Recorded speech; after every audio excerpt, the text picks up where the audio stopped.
Vamos então ao livro do Apocalipse, capítulo de número 2, para nós lermos então esta carta que o Senhor Jesus Cristo escreve, por intermédio do seu apóstolo João, à igreja cristã que estava em Tiatira, lá na Ásia Menor.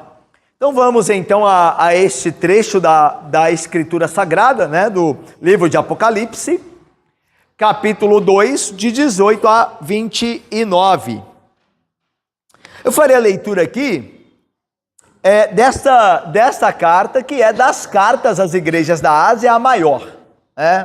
Ela é claramente, definitivamente a maior carta que Jesus escreve. E isso já por si demonstra a importância desta carta.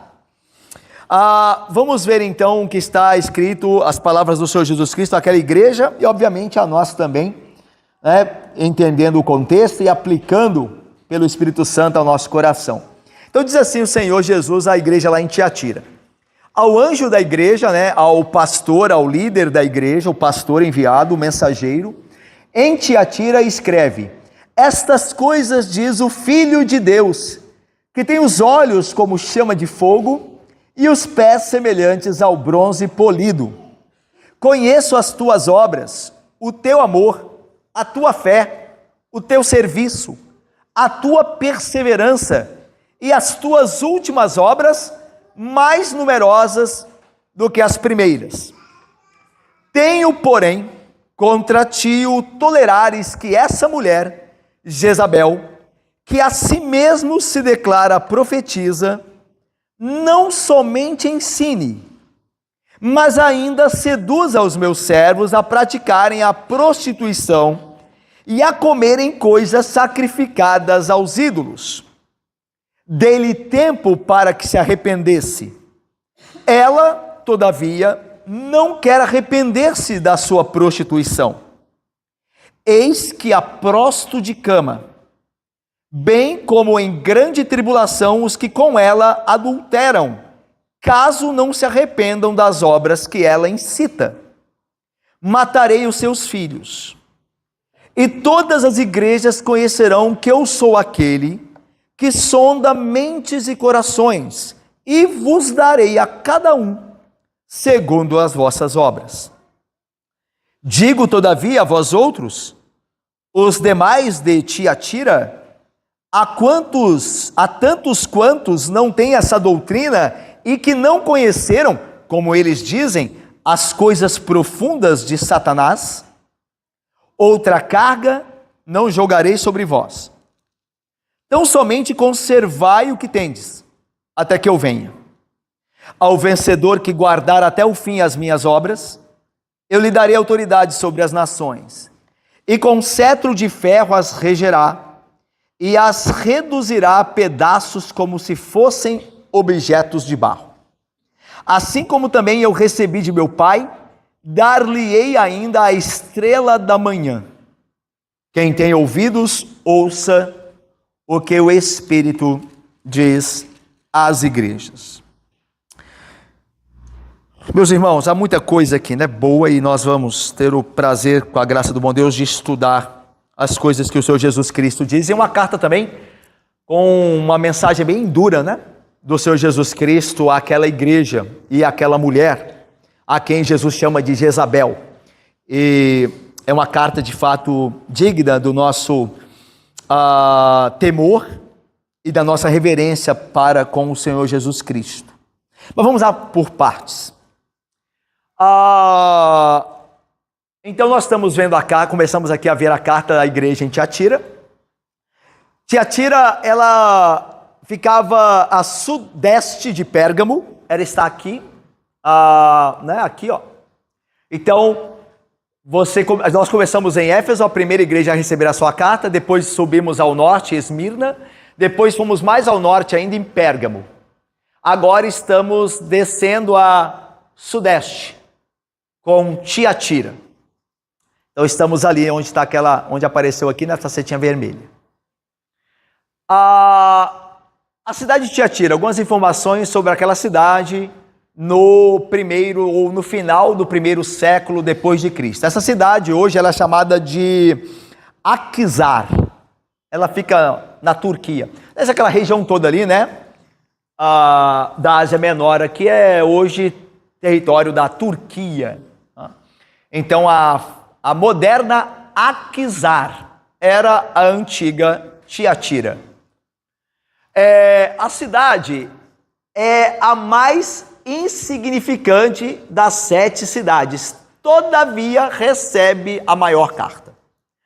A cidade de Tiatira, ela não tinha muita importância em termos de influência política e religiosa.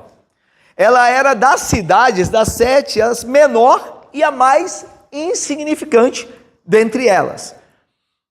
Como nós veremos, tem um autor que diz assim, a igreja da cidade menor com o maior problema. É a cidade, é a igreja que está na menor cidade com o maior problema, porque a carta é a maior, né? Para resolver um grande problema da igreja. Então tem esse contraste, né? A cidade mais significante, tem a igreja de Cristo ali, tem o maior problema dentro da igreja. A importância que ela possuía não era grande, mas a que ela possuía estava no comércio têxtil, né, de tecidos, e na atividade metalúrgica. Então, a Tiatira era uma cidade comercial. E se ela tinha alguma importância, Ana Japor e Isabela Gomes, jazia nessa esfera, na esfera comercial. Ela não tinha relevância política, ela não era uma cidade importante para o Império Romano, longe disso. Éfeso e Pérgamo eram mais importantes. E ela não tinha expressão religiosa, ela não era um centro religioso, como era Éfeso, por exemplo, né, como nós vimos, e outras dessas 7 cidades. Mas Tiatira não tinha importância religiosa. O que ela tinha de importante era o comércio, principalmente nessas áreas aí, a têxtil e a metalúrgica, né? A atividade metalúrgica era também com as suas guildas, né? Tanto o comércio, a esfera do comércio, da produção têxtil, né? De tecidos, e a produção do trabalho com metais, né? Lá tinha as guildas, né? As guildas eram nada mais nada menos do que são os sindicatos hoje. Então você, né, tem a ideia dos sindicatos, daquela, né? Aquela cooperativa de profissionais de uma certa área, né? Certo? Que se defendem, se protegem e tudo mais, eram as guildas daquela época, tá? A cidade tinha muitas guildas, muitos sindicatos. E esses sindicatos vão ter uma função muito importante no contexto da carta que Jesus escreve para Tiatira, tá bom? Então, ok. Lembre-se, uma coisa importante, vocês lembram que, vocês viram aqui, estão lembrando também, que a cidade era importante dentro aí do comércio, né, da esfera do comércio têxtil, né, de tecidos. Você lembra quem que era de Tiatira? Que mexia com tintura de tecido? Lídia, lembra? Lídia? Lá de Atos, né? Lídia era vendedora de púrpura de Tiatira. E ela estava em Filipos, mas ela era de Tiatira. Então, lembrar, legal, né? Ela trabalhava com a púrpura, né? Ela tingia os tecidos, né? Caríssima a púrpura. E então, ela era de Tiatira. Tinha um comércio rico aí de tecidos. Né? Vamos lá. A esfera econômica da vida, através das corporações comerciais, esses sindicatos ou guildas, né, que eram chamados na época, desafiava a fidelidade da igreja. Então o que acontecia lá? Nós vamos ver com mais calma quando a gente chegar em Jezabel, essa mulher Jezabel, que estava lá na igreja. O que acontece? Esses sindicatos, eles tinham suas reuniões e tinham suas festas também.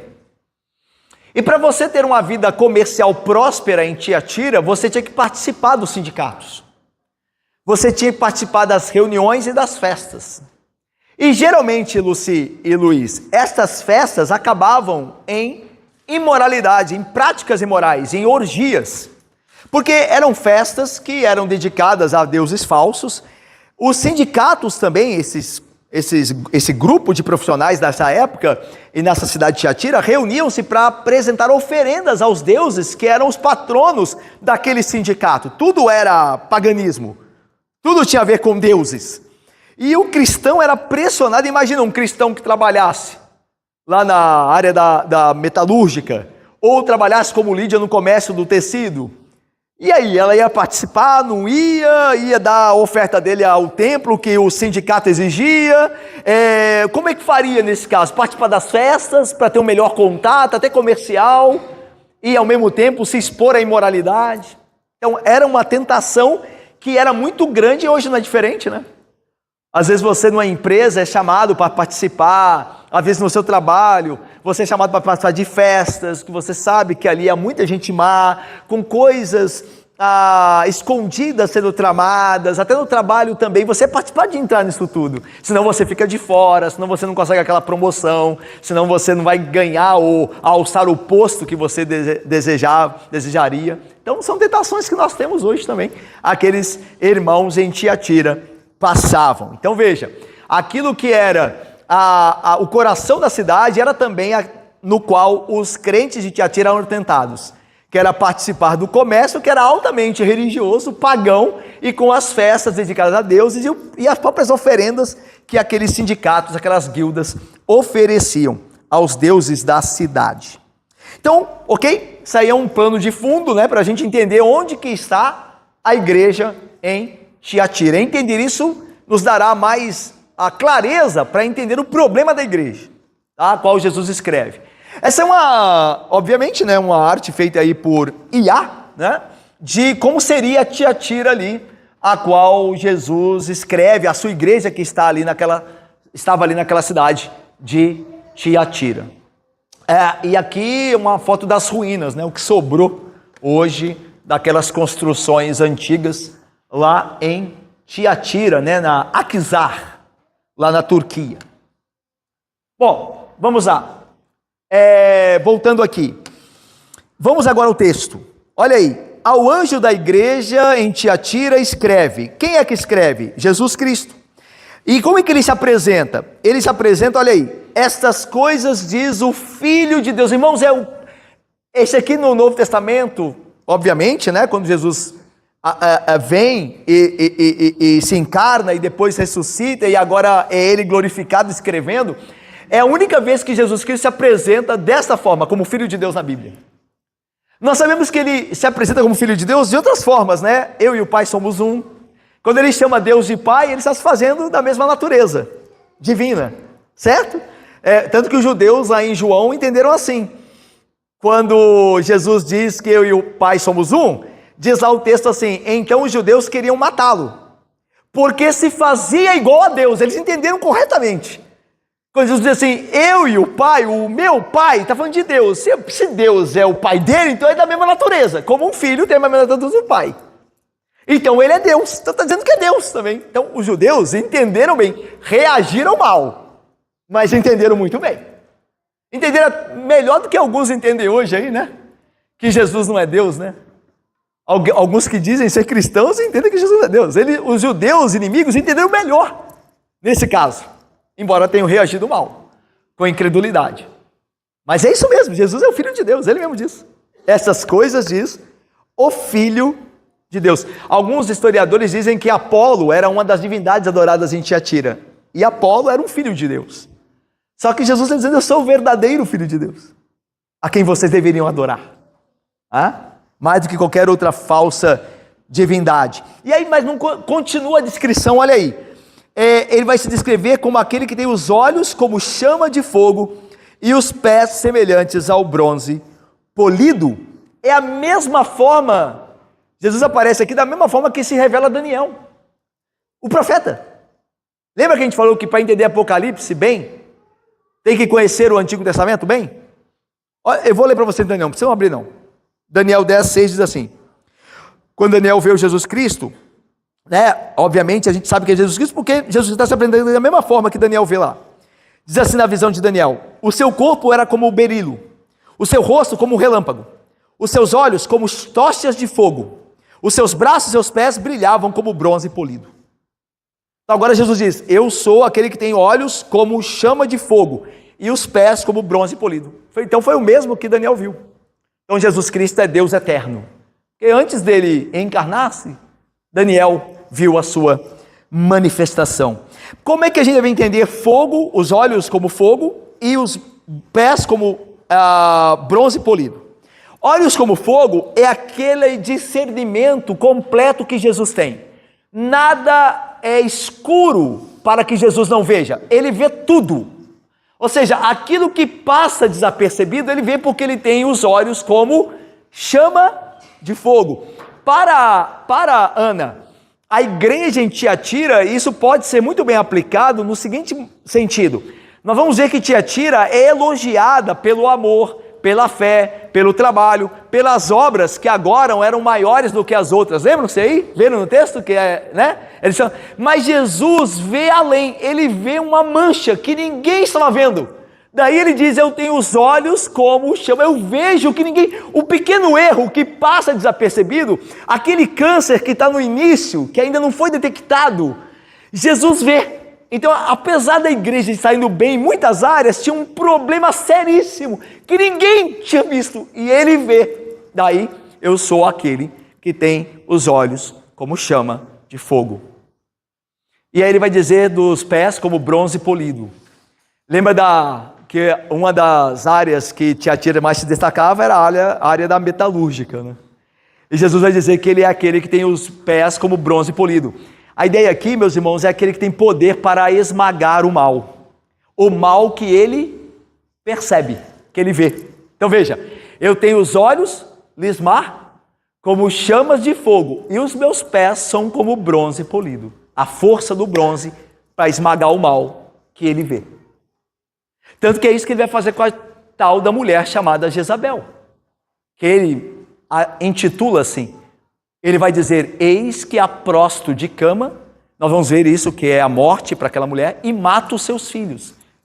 Ele viu o que ninguém via, porque o pessoal fazia de que não estava vendo o problema. Vocês estão tolerando essa mulher aí, mas eu vejo e eu vou esmagá-la. Daí, olhos de chama de fogo e pés de bronze polido. Que é justamente o que responde ao problema da igreja. Isso mostra a sabedoria de Deus, em Cristo. Cristo é a sabedoria de Deus, sabe como agir segundo o que vê. Então essa aqui é poderosa, essa descrição. Um teólogo disse assim, abre aspas, uma igreja pode se sentir satisfeita consigo mesma, ter uma boa reputação na comunidade, ou em torno dela, e até mesmo entre outras igrejas, ser bem falada. Mas os olhos penetrantes do Senhor Jesus Cristo a veem como ela realmente é. Então veja assim, como nós precisamos de Cristo, né? Como igreja também. Porque às vezes nós temos a tendência de nos ostentarmos com o que Cristo está fazendo no nosso meio e deixar de perceber os nossos erros. Então isso está falando aqui Jesus, olha, vocês vão bem, mas vocês deixaram de perceber uma coisa muito importante, um perigo aí. E talvez o fato de vocês irem bem, o que é reconhecido, o próprio Jesus reconhece, fez com que vocês achassem que esse erro não é nada, já que vocês estão tão bem. Mas esse erro pode destruir vocês. Isso aqui é importantíssimo para a minha vida e sua e nossa vida como povo de Deus nessa igreja local. Não ficar achando que porque a nossa vida vai bem em outras áreas, que então nós não precisamos estar diante de Cristo, nos examinando pelo poder da sua graça, de sua palavra e seu Espírito, para que nós percebamos o que está errado. Ser cristão não é só fazer o que é certo, é também acertar o que está errado. E isso, o início dessa carta ensina isso. Jesus, olha, eu vejo as coisas, eu vou louvá-los em muitas coisas, mas eu também sei qual é o problema de vocês e tem que ser resolvido. Vamos lá. Vamos começar pela aprovação, né? Como o Senhor Jesus Cristo sempre começa, né? Versículo 19 diz aí, conheço as tuas obras, teu amor, a tua fé, o teu serviço, a tua perseverança, as tuas últimas obras mais numerosas do que as primeiras. E muito elogio, né? E é legal, né? Muito elogio, parece que essa igreja não tem problema nenhum, né? Por isso que é aquele período que a gente passa. Quando a nossa vida vai, muitas esferas da nossa vida vão bem, a gente tende a se esquecer do que alguns problemas podem representar. Quando tudo vai mal, a gente fica mais atento, né? Mas quando tudo vai bem, a gente, o que custa? Qual o problema de errar aqui? Eu acerto em tantas outras coisas, assim que a gente costuma pensar, é tentado a pensar, nossa, mas eu faço tanta coisa de bom, só porque eu falhei aqui, não tem problema não. Então veja, aqui que está o perigo. Jesus reconhece, mas não quer dizer que não tem algo que ele vai revelar mais tarde como errado. Mas vejamos bem aqui, nesse sentido então, da aprovação do Senhor Jesus Cristo e do louvor que ele dá à igreja em Tiatira, a cidade, a igreja naquela cidade, era o oposto de Éfeso, lembra? Porque qual que era o problema de Éfeso? Faltava amor, mas tinha boa doutrina, eles resistiam aos falsos ensinos. Tiatira é justamente o contrário. Tiatira tem amor, mas tem descuido com falsa doutrina. A ideia é que Tiatira ama tanto que mesmo que evita problemas. Então vê um erro ali, não, deixa, todo mundo faz isso, tenhamos paciência, toleremos, é amor demais. E talvez se fosse esse o problema de Tiatira. Éfeso era o amor de menos, era só dureza, era a verdade para bater nas pessoas. Então calma, a verdade, mas fala em amor, fala para o bem, não para destruir a pessoa. Mas ao mesmo tempo, o amor sem a verdade permite que o erro se propague. Então veja, a gente tem que ter um equilíbrio. Amor e verdade juntos, nenhum nem outro apenas. Tanto que a Bíblia diz que o amor se regozija com a justiça, com a verdade. O amor se desagrada da injustiça, da mentira. Então o amor tem um apego pela verdade. Quem ama, ama a verdade. Anda junto com a verdade, o amor verdadeiro. Certo? Então, mas ela tinha muito amor, muita fé. O serviço dela era uma igreja ativa. E as obras últimas delas eram maiores do que a primeira. E aqui, meus irmãos, nós aprendemos uma coisa importante para nós, que Tiatira tinha de bom. O Senhor deseja e aprova o Senhor Jesus Cristo que a sua igreja cresça nas virtudes cristãs, amor, fé, perseverança, e ao mesmo tempo cresça no serviço aos santos. Seja a igreja que serve mais os santos, uma igreja que haja mais amor entre os irmãos, uma igreja que haja mais disposição em ajudar o necessitado, a consolar o abatido, a fortalecer o fraco, a igreja que se importe uns com os outros.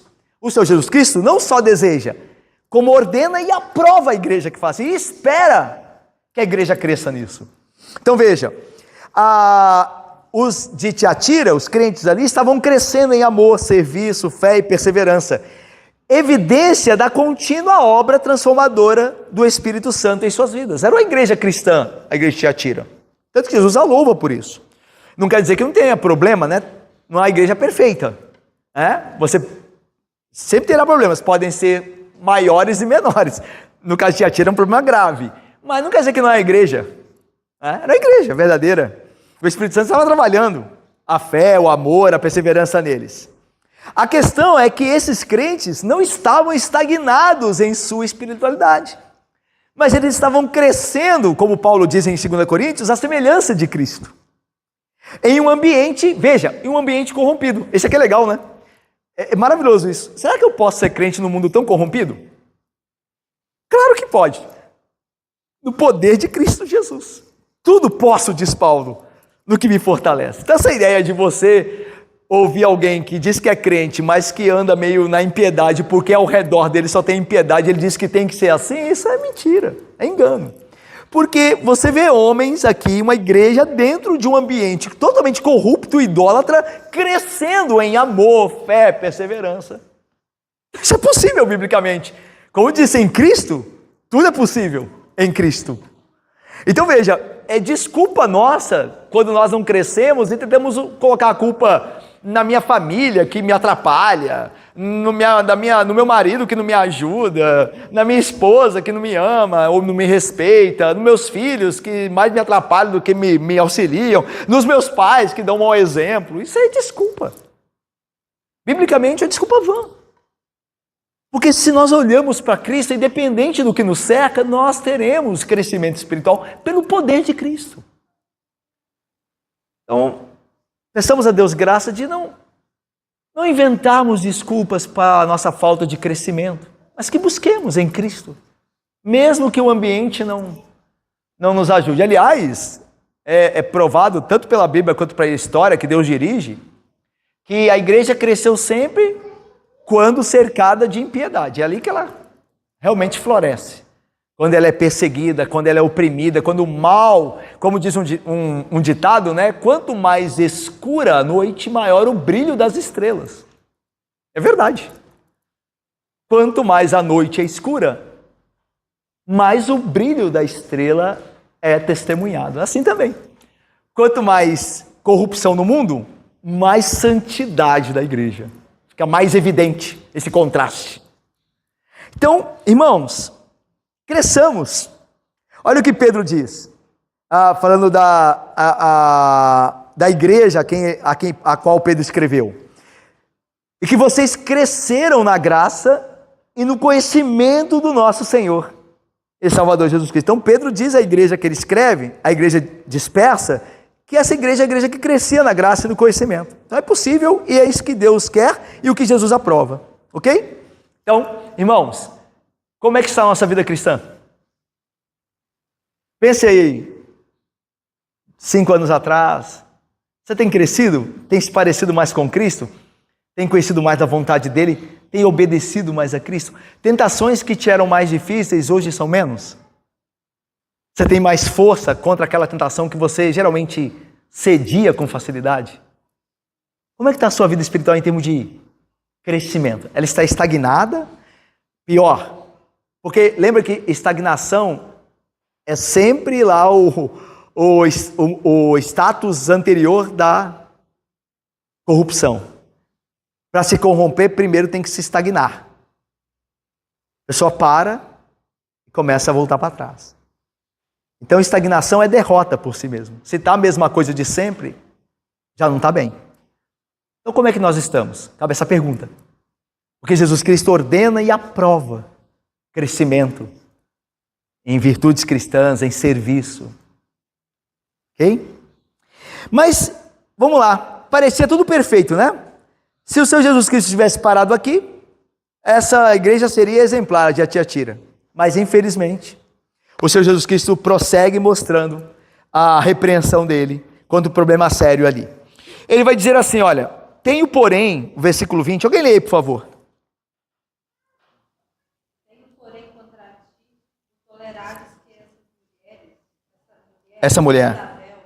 que a si mesmo se declara profetisa, não somente em si, mas ainda seduz os seus servos a praticarem a prostituição e a comerem coisas sacrificadas aos ídolos. Então, essa mulher, a quem Jesus chama de Jezabel, provavelmente ela não era o nome dela, tá? Jezabel. Jesus está fazendo uma referência intencional a Jezabel, esposa de Acabe, que nós temos visto, né? Aliás, domingo que vem aqui, né, já fica mais ou menos a propaganda de manhã, nós vamos ver o texto em que o próprio Deus poderoso vai exterminar a vida de Jezabel, vai dar o castigo a ela merecido pelas mãos de Jeú. Então, só não vai ser a semana Jezabel, porque domingo começa outra, né? Mas Jezabel vai ocupar bastante do nosso tempo aqui. E é bom que nós aprendamos, né, pelo mau exemplo dela. Mas a ideia aqui é que Jesus dá o nome a essa mulher de Jezabel porque ela pratica as mesmas obras. Então, essa ideia, né? Lembra que João Batista, por Jesus, é chamado de Elias, né? A profecia de virá Elias. Por que João Batista recebe o nome de Elias? Porque o ministério é idêntico. É a mesma coisa aqui, os pecados dessa mulher em Tiatira são idênticos aos de Jezabel. Por isso Jesus a chama do mesmo nome. Ela tem o mesmo comportamento. Então essa é a ideia aqui, essa mulher Jezabel, né? Assim como Jesus chama o mundo da época, né, o Império Romano, Jesus dá o nome aqui na Apocalipse de Babilônia. Ele chama Roma de Babilônia. Babilônia já tinha sido destruída há muito tempo atrás. Nem existia, mas Jesus vai falar assim, a Babilônia. A Babilônia, ué, mas você está falando de Roma. Por quê? Porque é tão sedutora para o mal quanto era a Babilônia. Então a mesma ideia de Jezabel aqui. Essa mulher, ela tinha alguns problemas sérios com ela. Primeiro que ela a si mesmo se declarava profetisa. A ideia é que Deus não havia chamado, Jesus não havia comissionado, mas ela tomou essa honra para si. Então já mostra um pecado aí. Tá? Ela tomou uma honra que Jesus não deu. Tanto que Jesus diz, ela a si mesma se declara profetisa. Então veja, qual que é o ponto aqui importante para nós? É que não quer dizer que alguém que diga que alguma coisa necessariamente seja. É porque às vezes alguém fala que vem da parte de Deus, mas isso não basta. O que basta, o que nós precisamos saber é se ele fala conforme a vontade de Deus, se ele age conforme a vontade de Deus. Mas não só porque, eu sou de Deus. Essa mulher se dizia profetisa, mas Jesus diz, ela fala isso por conta própria, viu? Porque eu não a chamei, eu não a fiz profetisa. Ela a si mesma se declarou. Então cuidado com alguém que chega na igreja, começa a dizer que é uma coisa. Vamos ver. O tempo dirá. E hoje, como a gente tem várias igrejas, aí tem pastor de tudo quanto é jeito e tipo, qualquer um se declara alguma coisa, né? Não, tem até apóstolo, né? Tem até gente que diz que é apóstolo. Daqui a pouco aparece o Messias aí. Já tem, né? Tem o Henrique Cristo, não é? Tá sumido o Henrique Cristo. Não sei que cargos dá, que fim levou. O pessoal mais antigo lembra, né, do Henrique Cristo. Mas a ideia é de que apareceram apóstolos aí. Mas quem chamou? E aí as pessoas dizem, é apóstolo. É apóstolo. E isso até em denominações batistas, né? Tem uma denominação famosa batista lá em Belo Horizonte, que aqui também tem filiais aqui, que o pastor lá é apóstolo já. Em denominação histórica, batista. Então, não é porque alguém disse uma coisa que é. Essa mulher dizia profetiza, mas Jesus falou, ela mesma se declara. Segundo o erro dela é que ela ensina. Olha aí, porque aqui, meus irmãos, olha, presta atenção comigo. Aqui diz assim, vocês têm tolerado que essa mulher, Jezabel, que a si mesmo se declara apóstola, não somente ensine, mas ainda seduza os meus servos a praticarem a prostituição e a comerem coisas... Ela faz duas coisas erradas aqui. Tanto que Jesus diz assim, não somente que ela ensine, vocês têm permitido a ela, primeiro, não somente que ela ensine, mas acrescentado a isso, que ela seduza os meus servos a praticarem idolatria e prostituição. Então tem duas coisas. Porque Jesus fala, vocês toleram que ela ensine e também que ela seduza os meus servos. Tal. Então nós vemos dois problemas, mas primeiramente eu vou me concentrar no ensino. Porque a Bíblia diz claramente que a mulher é vedado, é proibido por Deus. E esse assunto não é polêmico, viu, irmãos? Não é polêmico. Isso é claro na Bíblia. É vedado a mulher que ela ensine a igreja. Isso não é polêmico. Porque Jesus está dizendo assim, vocês têm tolerado que ela ensine. Não só que ela ensine, como também seduza. Então são duas coisas. Vocês têm tolerado uma coisa e acrescentado a isso a outra também. Olha o que Paulo diz quando ele escreve a Timóteo, falando de comportamento da mulher no culto. A mulher aprenda em silêncio, com toda a submissão, e não, continua Paulo, e não permitam que a mulher ensine, nem exerça autoridade de homem. Esteja, porém, em silêncio. Jesus fala, vocês estão tolerando que ela ensine e que seduza.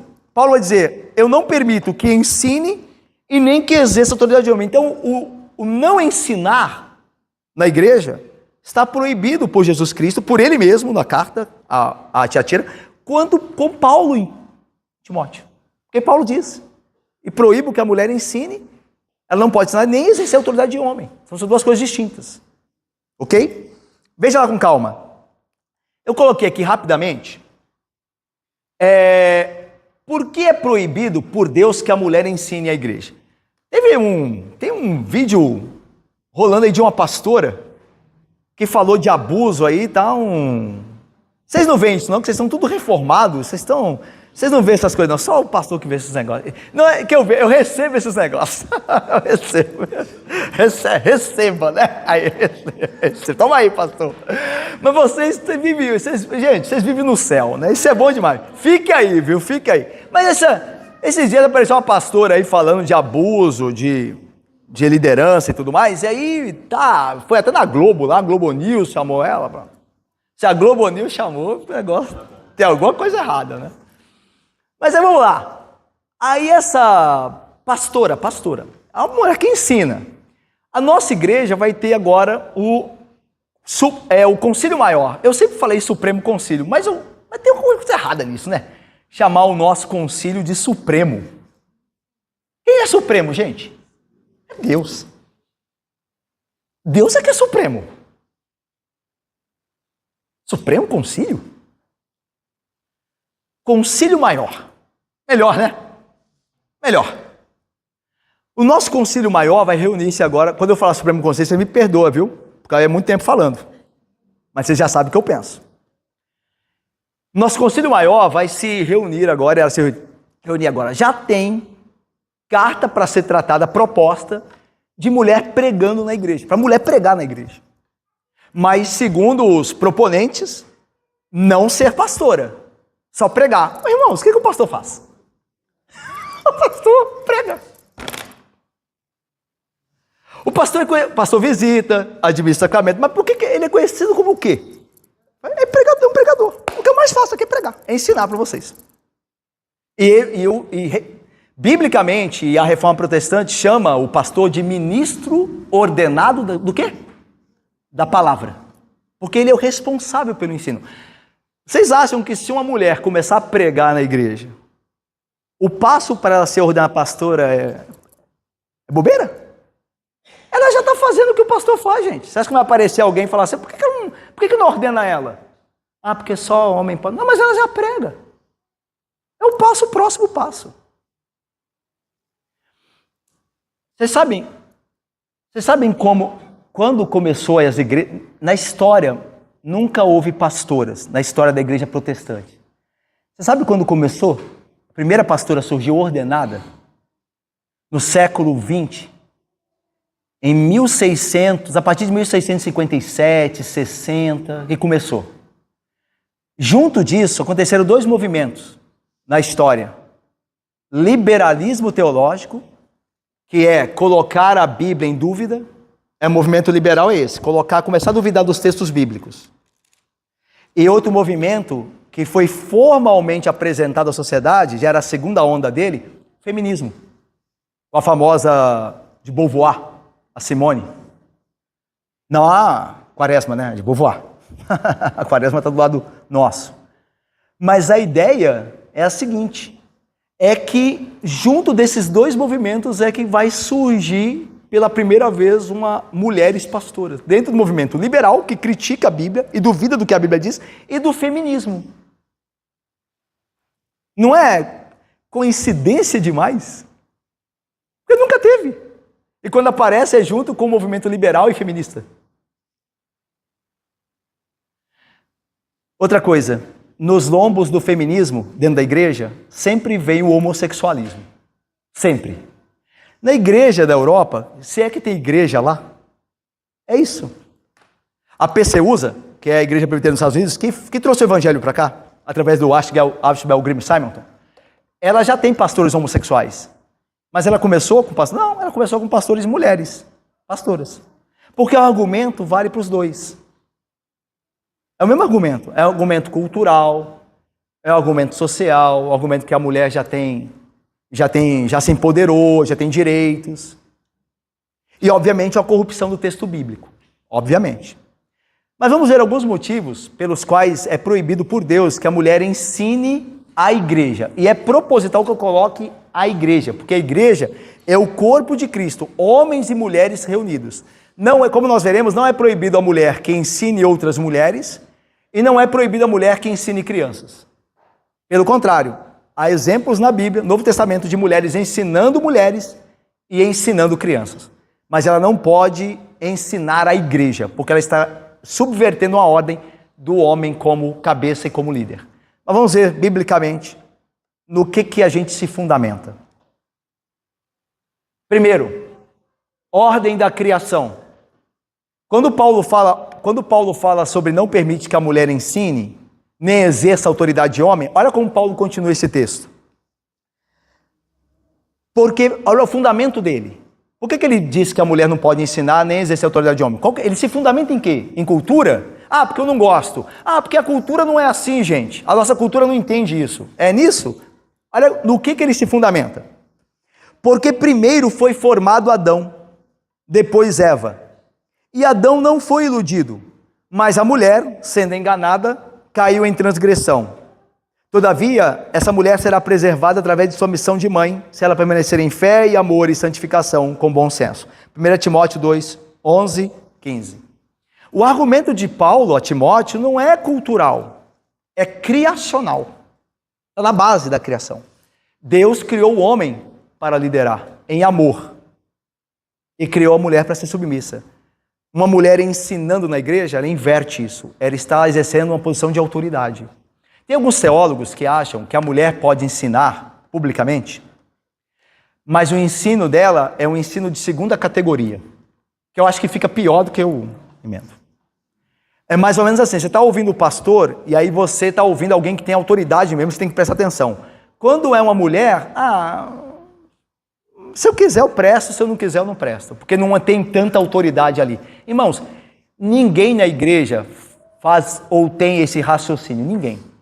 Se chegar qualquer pessoa aqui, se colocar onde eu estou, abrir a Bíblia e começar a ensinar, naquele momento, ela é uma autoridade sobre você, sobre mim, sobre quem for.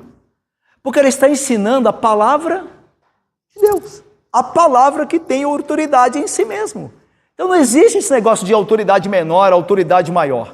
Abriu a Bíblia e falou, você acha que se viesse uma mulher ensinar aqui, a abrir a Bíblia aqui, e eu considerasse isso como algum tipo de ensino, eu poderia falar assim, o que essa mulher não fala é importante porque ela é mulher. Não, claro que não. Se ela abriu a Bíblia, está falando, tá. Então ela é autoridade, eu tenho que ouvi-la, eu tenho que obedecê-la ali, porque, é claro, qualquer pessoa faz isso.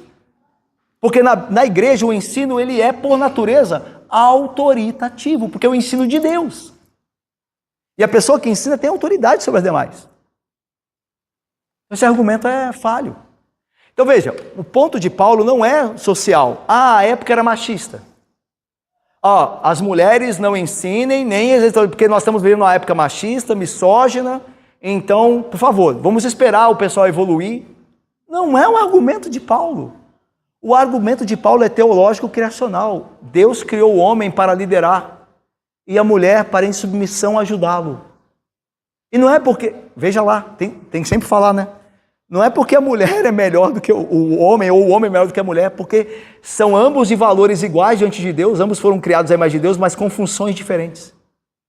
E Satanás tenta inverter as funções, para atrapalhar o plano de Deus. E é por isso que Paulo diz, as coisas têm que funcionar como Deus criou para funcionarem. Mas vamos lá. Proibição apostólica direta. Paulo vai dizer, não permito que a mulher ensine, nem que exerça a autoridade de homem. Direto. Muito claro. Não tem polêmica. Paulo está falando, e Deus falando por meio de Paulo. Prática das igrejas apostólicas.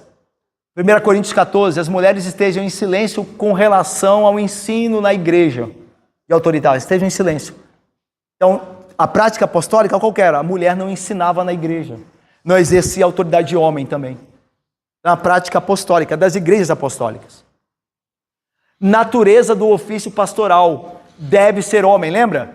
O presbítero deve ser esposo de uma só mulher. Então, qual que é? A natureza do ofício pastoral é homens que exercem. Não tem lá, e a mulher seja a mulher de um só marido. Não tem no texto isso. Está falando de homens. Padrão de liderança do Antigo Testamento e do Novo.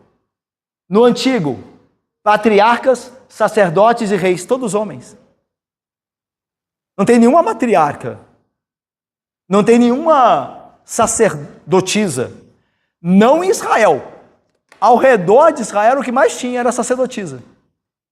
O que mais tinha era mulheres sacerdotisas pagãs.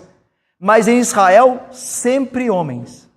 E reis, sempre homens. Só do reino de Israel que uma mulher mandava mais e viu o que deu, que era Jezabel. Mandava em Acabe. Só lê o texto lá que você vai ter ideia. Mas sempre homens. Reis sempre homens. Vamos lá. No Novo Testamento, apóstolos escolhidos, todos homens. Veja, irmãos, não é porque são melhores, não, por favor, hein? Não é porque são melhores, não, por favor, viu? Por favor. Por favor. Basta você olhar, tem mulher que é muito mais sábia que homens. Não precisa procurar muito. Tem mulheres que se dão muito mais ao ministério, à obra de Cristo, que homens. Geralmente a maioria dos homens estão nem aí. As mulheres aqui. Não é essa questão de ser melhor, não. É questão da estrutura criacional. E os homens precisam reconhecer isso. Eles não podem ser mais omissos. Eles têm que se colocar à frente do trabalho. Eles têm que ser aqueles que se sacrificam, que lideram em sacrifício e amor. Eles não podem ficar colocando tudo em cima das mulheres. Mas veja então, Daine lembrou aqui, Jesus estava cercado de mulheres, lembram? Lucas fala das mulheres que ajudavam Jesus. Por que Jesus escolheu uma para ser apóstola? Nenhuma. Porque Jesus estava preso à cultura da época. Então Jesus tinha medo? Jesus não tem medo. Ele quebrou com muitas tradições. Por que ele não fez isso? Diáconos. Quando foram eleitos diáconos, homens, pense só, não seria melhor eleger mulheres? Porque vocês lembram qual era o problema quando os diáconos foram eleitos? O problema é com as mulheres. As mulheres dos helenistas, as viúvas dos helenistas estavam sem receber a cesta básica ali de sustento. Não era melhor colocar mulheres? Porque vão tratar com mulheres. Mas quem é que o Espírito Santo elegeu? 7 homens. Porque é o ofício, é a autoridade de homem. Veja a Bíblia falando. Veja a Bíblia mostrando o caminho. Ensino permitido às mulheres em contextos específicos. A Bíblia não silencia as mulheres. Isso é um engano que Satanás quer que você acredite. Que a Bíblia não silencia. Olha só. Mulheres podem ensinar a outras mulheres. Tito 2, 3, 5. As mulheres mais velhas ensinem as mais jovens a amarem seus maridos. Instrução informal diz que Priscila, juntamente com seu marido, ensinavam a Apolo, mas é informal. Não diz em nenhum momento que Priscila foi lá na frente da igreja e começou a ensinar. Ela pegou o pregador Apolo, levou ele à parte, ela não foi sozinha, a Bíblia diz que ela foi com seu marido, Áquila, e começou a corrigir Apolo junto com seu marido, mostrando para ele aquilo que ele não sabia. Mas num contexto informal, nunca num contexto formal.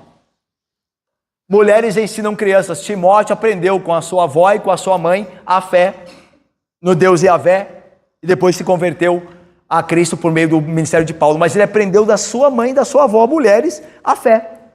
Aliás, tem uma história que conta que uma mulher chegou diante de um pastor e perguntou para ele: eu não tenho nenhum ministério para ensinar a palavra de Deus, eu não posso ensinar a congregação. E o pastor disse a ela assim: você tem filhos em casa? Ela diz: tenho. Eis a tua congregação. Eis a tua congregação. Os teus filhos. E veja só, pense bem. Se você, meus irmãos, criar bem, a igreja será grandemente abençoada. Se eles forem bem criados. A igreja será grandemente abençoada por pastores fiéis, presbíteros fiéis, diáconos fiéis. E você será, como diz Paulo, redimida na sua missão de mãe, se a fazer com fé, amor e perseverança. Então veja, irmãos, há um ministério para as mulheres. O que é vedado por Deus é o ensino na igreja e a autoridade de homem. Isso é vetado por Deus, porque Deus quer que o homem faça isso, porque o criou para isso. Não é porque ele é melhor, porque Deus criou para isso. Só uma questão, há argumentos com relação a Débora, juíza. Mas Débora foi juíza. O que isso tem a ver com pastoreio? E outra coisa, Débora foi juíza num contexto de decadência de Israel. Você lembra do nível dos juízes? Sansão, o outro lá que fez um voto tolo, o outro que matou não sei quem, o levita depois que vai quartejar lá. Então veja, o contexto, a ideia ali mesmo é da falta de homens. E Deus levanta a juíza Débora para punir e corrigir os homens, tanto que ela vai chamar Baraque. Débora chama Baraque e diz: você é que devia ir, você que tinha que tomar a responsabilidade. É uma correção de Deus, não uma coisa ordinária. E Débora não era juíza de Israel, né? Ela era consultada quando estava debaixo da árvore. Iam lá, ela nunca falou para Israel como a juíza de Israel. Ela era consultada pelos homens que iam lá, mas não tinha nada oficial. As profetisas, né? Na Bíblia aparecem algumas profetisas. Profetizar não é a mesma coisa de pregar, é diferente. A posição reformada, a tradição reformada faz uma distinção entre profecia e pregação. Profecia é algo que Deus dava aos homens, que vinha repentinamente sobre eles, e eles falavam e ensinavam aquilo que Deus revelava. Pregação é outra coisa, o ministério pastoral e do ensino é outra coisa. A diferença, a distinção. Então veja, os exemplos que se dão na Bíblia, tentam se dar, eles não servem ao caso, nunca servem ao caso. Você nunca vai ver uma pastora ordenada, nunca vai ver uma presbítera ordenada, nunca vai ver uma diaconisa ordenada, nunca vai ver uma sacerdotisa. Cargos de liderança na igreja nunca serão de mulheres, sempre de homens. Eu falo isso, meus irmãos, porque falo a verdade. Compromisso. Não, eu admito que não é uma doutrina muito fácil nos dias de hoje. Mas é o que a Bíblia diz. Você vai procurar e não vai achar nada lá. E nós temos que viver como Deus falou, para o bem da nossa igreja e para o bem do povo de Deus. Tentar mudar essa ordem é colocar tudo em risco e trazer também a desaprovação de Deus, né? Gessé ia falar depois o Anésio. Perfeito, meu irmão. Essa é uma discussão, tá? Porque eu falo por mim.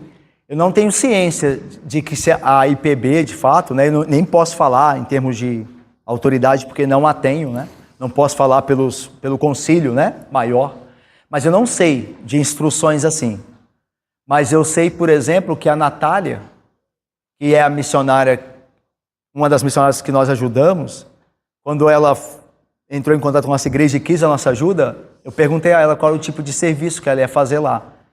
Se ela iria para lá e se ela seria pastoreada lá. Ela falou: pastor, eu terei um pastor lá, eu não vou lá para pastorear ninguém. Eu vou lá para fazer um trabalho de linguística. Eu vou lá para traduzir a Bíblia na língua daquele povo. Mas eu serei pastoreada por alguém, eu não vou pastorear ninguém. Então, esse cuidado nós tivemos. Eu não posso falar por toda a IPB. Eu tenho minhas dúvidas se é assim em toda a IPB. Eu tenho lá minhas dúvidas. Mas eu não tenho, né, dados específicos para lhe dar. Mas eu sei que aqui a gente tem esse cuidado. Tá? Anésio. Agora, desculpa, Anésio. Deveria ter. A IPB deveria ter recomendações assim. Perfeito.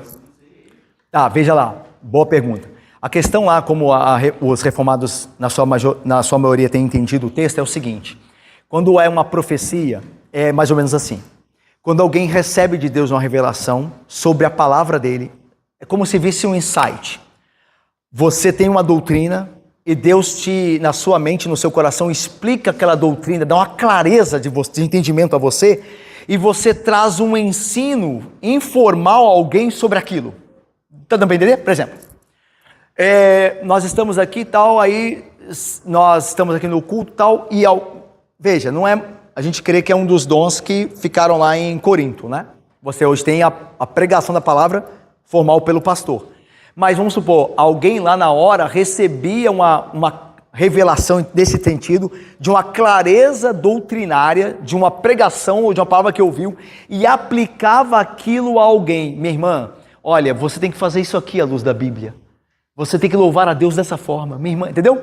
Isso então era considerada a profecia. Tanto que Paulo vai dizer que a profecia tem que ser julgada.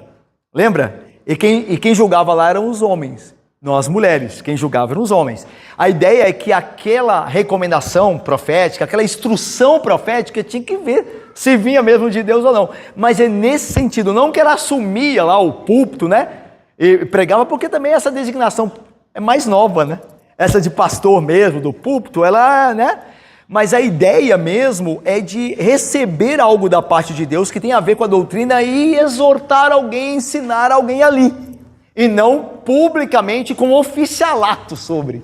Entendeu? Deu para entender essa distinção? Diferente de um pastor que foi ordenado para isso, que tem um ofício para isso, que faz isso de forma ordinária e frequentemente. Foi separado. A profecia podia vir ou não. Entendeu? Essa é a ideia. E não um ofício. O ofício é do pastor, é do mestre pastor, e não o da profecia. Tanto que Paulo vai dizer assim: quem dera vocês todos profetizassem. Tá vendo? Que é uma coisa bem geral, não é específico. Então, quem dera que vocês todos tivessem o dom de profetizar, que Deus desse a todo mundo. A questão de falar em línguas.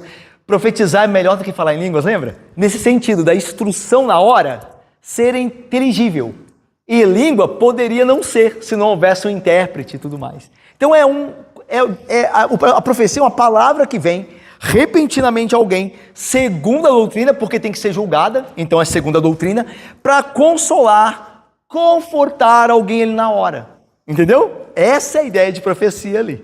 E não um ofício estabelecido como o de pastor e tudo mais. Tá? Então tem uma diferença. Embora alguns teólogos vão dizer que é a mesma coisa, mas a tradição reformada tem feito distinção entre as duas. Embora ela se toque em alguma coisa, né? Porque o pastor também conforta, consola com a palavra. Mas há uma distinção, no estudo mais apurado, há uma distinção entre profecia e o ministério da palavra ordenado, que é do pastor.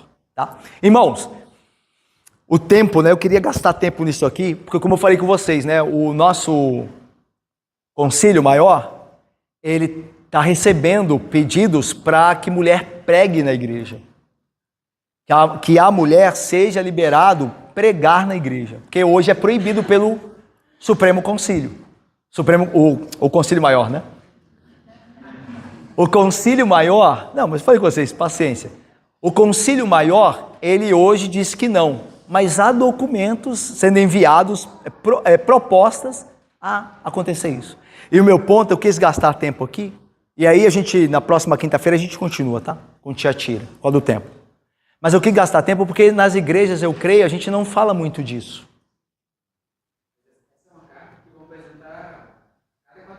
É perfeito, também acho. Ela já foi, essa proposta, perfeito.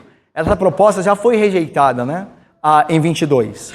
Mas eu também creio assim, ela sempre retornará. Né? Eu acho que eles creem que, né, aquele ditado, água mole em pedra dura, tanto bate até que fura, né? Uma hora...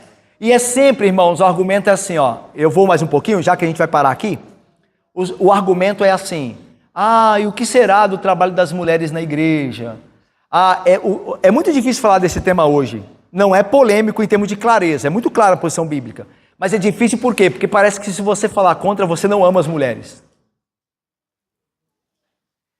Eles vão colocando termos como machista, misógino. Então, se você falar alguma coisa, você já está enquadrado nisso aí. Você é um inimigo das mulheres. E você quer o mal dela. Então é muito difícil falar isso hoje, sobre essas coisas. E outra coisa, né? A gente falou aqui das mulheres, porque o caso é Jezabel, né? É a mulher que foi chamada por Jesus de Jezabel. Mas a questão se estende a homens também. Em que sentido? Não são todos os homens que podem pregar. Não é só uma proibição a mulheres.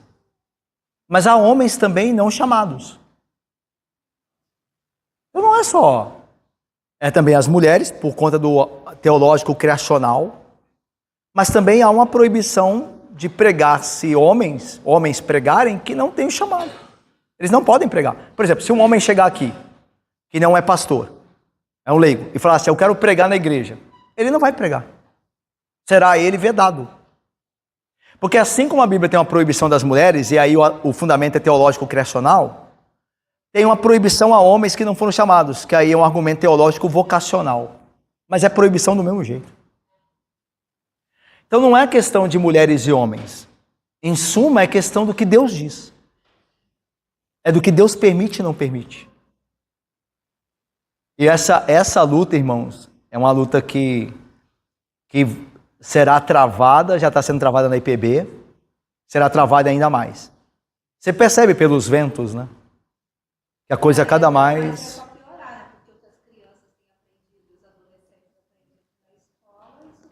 Perfeito.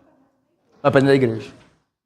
Então, assim, agora eu estava lendo um teólogo que ele falou assim, isso falou muito comigo. O teólogo falou assim, Se o pastor falar de tudo na igreja, de todas as doutrinas na igreja, mas não falar daquilo que é mais necessário para o momento de crise, ele está falhando no ministério dele. Entendeu? Porque é uma tentação para o pastor também fugir desses assuntos, sabe? Ele pode fugir desses assuntos. Vou falar de outras doutrinas aqui. Eu podia passar por isso aqui meio... Mas se eu fugir, e aí vocês orem por mim, porque eu sou um homem como vocês, eu estou deixando de participar do combate, né? Então orem por mim que eu sou um homem como vocês. Tenho os mesmos medos. Mas tem que falar, né? Então, irmãos, que Deus nos guarde também como igreja, né? Homens e mulheres, para fazer a vontade de Deus, assim nós seremos guardados, né? Deus abençoe, amém, irmãos.